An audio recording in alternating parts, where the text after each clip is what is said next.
Hi there, this is Thalia the dietitian, and today I'm answering one of your questions. So I'm going to read you the question and then I'm going to answer it. So the question I received from a parent was, what to do when my 1.5-year-old wants the grapes on my plate when she has eaten her own?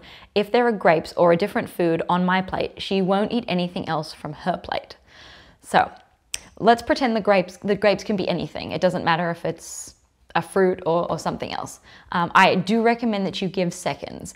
However, where the distinction comes in here is we don't have to rush with urgency to replenish food components on our child's plate. What I'm saying is, for children around this age, I would say 16 to 18 months and older, it's a good time for them to start to learn that they have to wait sometimes. And I would start small, start with like 30 seconds and tell them, oh, you've run out of grapes or you've run out of whatever it is, I'll get you more in just a minute. And the reason for that is because at that age, children, different to babies, when they've run out of something, we do kind of have to feel like a bit of a jack in the box to replenish it. But again, not with urgency. There's no urgency here, especially if the child has other food on their plate. And it's okay that they might squirm in their chair or whinge at you a little bit to tell you that they're not happy with having to wait. That's okay. I think most adults will tell you they also don't like to wait for things. That's okay. But explaining to them, saying something genuine, because again, I'm hoping that you're sitting with your child to eat with them, because that modeling is so very important to help them with their eating and learning the behaviors that we want them to have eventually. So by saying something like, oh, I see you've run out of grapes and that you'd like some more, I can get you some in just a minute when I get up. And for an older child, like for my 3-year-old, I would definitely say something like, you know, I'm hungry too, and I'm really enjoying eating my food with you. I can see you need more of that, and next time I get up, I'll get you some more. At 3 years old, they can wait a couple of minutes because it's really important to model that behavior of caring for yourself. So for example, for my 3-year-old, she can wait a couple of minutes for things, and I'll tell her, you know, I'm having a really lovely time eating with you, and I'm enjoying my food, and I'm very hungry. And next time I get up, I will get you some more. I look over there because that's where she sits.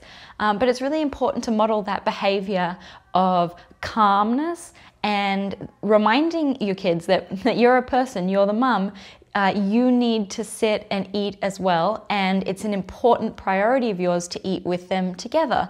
And that also removes that sort of stress and urgency that, oh, it has to be done right now. It doesn't have to be done right now. Nobody is going to fall to pieces or fall apart because they didn't get more grapes or pasta or whatever it is within a few seconds of asking. So around that 1.5-year time is when I would start to kind of lengthen that from, you know, 30 seconds to a minute and a couple of minutes, because that's the reality, is that you're not getting up at that moment, and that's okay. You're not a servant.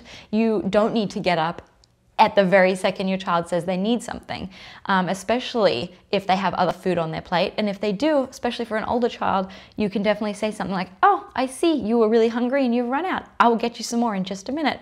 And then when you're ready to take a pause and you've finished the food in your mouth, you can get up. And that's modeling that enjoyment, like, I'm really enjoying my food, I'm hungry too, and that you're taking care of your body. Because in the end, think about it, in the long scheme of things, your child is going to grow up one day. You want them to have that priority of feeding themselves and not rushing around doing things for other people while they're eating. So that modeling starts here, and that's really what I would encourage this parent.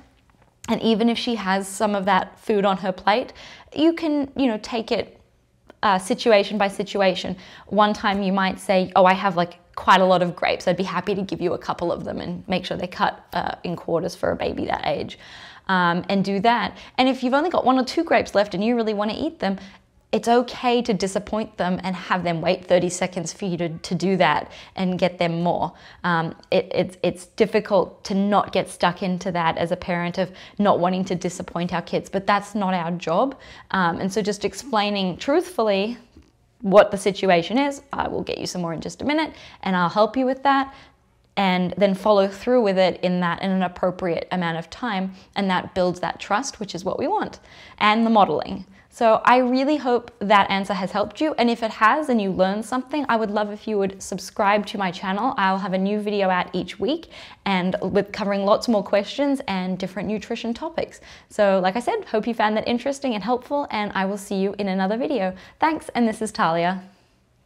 I really hope you enjoyed that video. Here are a couple more, and I will have a new video coming every week, so please subscribe.